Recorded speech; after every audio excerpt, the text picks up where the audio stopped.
Listen, today I could discuss with you my NaNoWriMo failures of the week, or alternatives. Hey, what's up you guys? Welcome back to my channel. If you're new here, hi. I noticed there's been a couple new people this week, so I want to say thank you for tuning in. Thank you for subscribing. I hope you like my content. It's something, it exists, so that's the thing. If you're new to my channel, I talk about books a lot, and today we're going to be doing that. Talking about Symptoms of Being Humans by Jeff Garvin, which I just finished. I've collected my thoughts. I'm going to make this a really good book talk, you guys, so let's get into it. Symptoms of Being Human is a debut novel by Jeff Garvin that follows a gender-fluid character named Riley. It was published in 2016. Riley is gender-fluid, but Riley is also the child of a political figure. So that makes talking about the gender identity of being gender-fluid and just kind of trying to get it out there a bit difficult when you're in the public spotlight like that. When Riley's therapist suggests writing an anonymous online blog about what it's like to be gender fluid, it suddenly blows up. And that's really cool, right? Until someone discovers who Riley is. And it's not the kind of person you want to discover that kind of thing.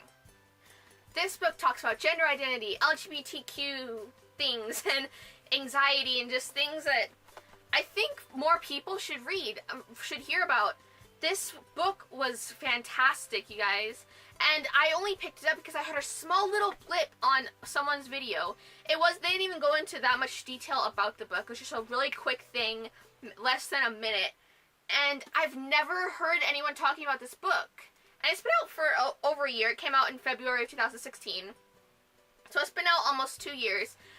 And I am in awe. I cannot believe that this was a debut novel. I cannot believe that more people aren't talking about this book. I mean, I can't speak for people who are gender fluid, but I feel like this was the first book I read with a gender fluid character. And not just like anywhere in the book. It was the main character who was gender fluid. And like getting that glimpse of like what it's like, and like looking at the back at all the research that was put into it, and it's just, I found this book really astonishing and really deserving of like of more praise and like acknowledgement than what I've seen, because I don't see people talking about this book. And this book, I think, is really good and really important. Let's jump into some more stuff I wrote down, because that was kind of ad-libbed, and yeah. One of the things I really loved about this book is how Mr. Garvin managed to go through this entire story without ever bringing up Riley's birth assigned gender. So we go throughout this whole book, there's no pronouns directed at Riley, and I just find that like incredible that the author managed to get through this entire story without ever drawing attention to what Riley's birth assigned gender is, which is fantastic, because this book isn't about Riley's birth assigned gender. This book is about Riley being gender fluid, and like the struggle of being gender fluid and trying to hide who you are. I think it was absolutely brilliant how he managed to hide Riley's birth assigned gender. I mean, I cannot believe some of these points. I thought at some of these points he would have to eventually come into a point where he would where there would be a point where someone would acknowledge Riley as he or she, but it never came up. There was never a point where it was like he, she, or they, nothing. Like, no one ever really talks to Riley like that. They'll either call Riley, or they'll something else. And it's like, I just found that so cool. Okay? I mean, that was really cool.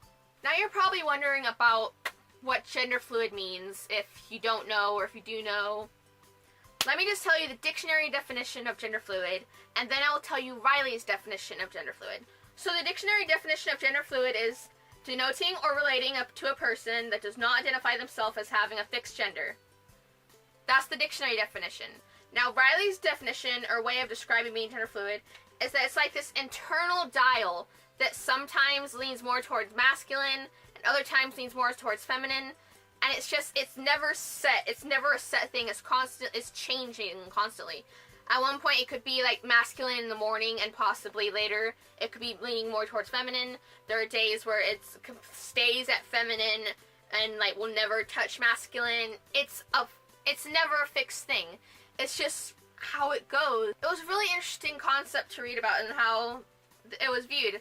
And once again, this isn't how everyone who is gender fluid feels, and like I can't speak for them. This is just how the character Riley feels about being gender fluid, how it's described in the book. Gender fluid isn't even the only identity in here that we talk about. There's with trans, there's different transitioning characters in this book. It's just really interesting all the way around, and I don't see why more people don't talk about this. I mean, it's really LGBTQ friendly. I really recommend it to you guys who are looking for like an LGBTQ read. Like, I found, like I said, I mentioned this in my list of different LGBTQ plus books I wanted to read, and I am so glad I was able to pick this up, and it was the first one off that list I've been able to check off. It was like just so good. I know I talk a lot about books I really enjoy, but if I didn't enjoy them, what would be the point? And this is one I don't think it got enough attention. I think it deserves more attention.